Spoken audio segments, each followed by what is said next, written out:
So I'm on the fourth floor of the city hall, and this week the board members are actually in Santa Maria for a board meeting. But next week there's going to be a board meeting here in the downtown Santa Barbara, and as you can see, their office is right behind me. And that's the Santa Barbara City Board members. That's their office back there. And as you can see, this is the fourth floor. But let me take you over here to where the boardroom is. It's going to be right off the elevators. You take a right, and this is the boardroom. This is the public where they hold all the public meetings. And so I'm gonna be here next week trying to get the city members' attention, because what they did to me was wrong. I was arrested while innocent.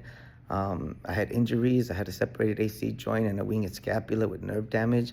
And the isolation chamber they put me in with the cement bed, it didn't do any I needed medical care. I didn't need a punishment. I got charged $9,000 in court fee because I filed a lawsuit against my doctor, and I didn't get a chance to go because my public defender, she got me arrested in my criminal contempt charges for failing to pay child support. But like I said, I was injured with a bunch of injuries and filed a complaint versus my public defender, but they maxed me out at $12,500, but they still gave me $9,000 in court fees. And, to me, that's not fair. Like in the beginning of last year, the city board members argued for a fair and equal pay, and they got $50,000 to $7,000 each in annual income.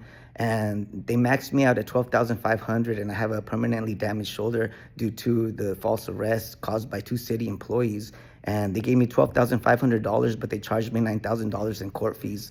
So with that being said, that wasn't fair. That was not equal. And, just like Martin Luther King Jr. said, a long time ago, he had a dream that one day everything will be fair and equal. And to this day, I don't see it in Santa Barbara. And that's what I'm going to be talking about in the public meetings next week. And I'm going to try to get everybody's attention outside, because I have evidence that I have permanently damaged right shoulder due to the false arrest. And the city leaders do not want to amend my complaint to include all damages.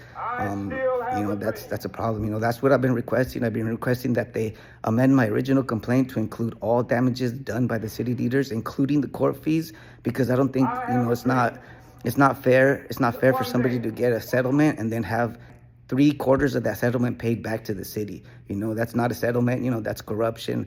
What they did to me was wrong. And, I'm trying to argue for a fair and competitive settlement, just like the city leaders argued for a fair and competitive salary. And it says, I too have a dream that one day we will be treated equal and fairly in terms of justice and any type of compensation that should come out of a mistrial or malrepresentation, malpractice, anything of that nature.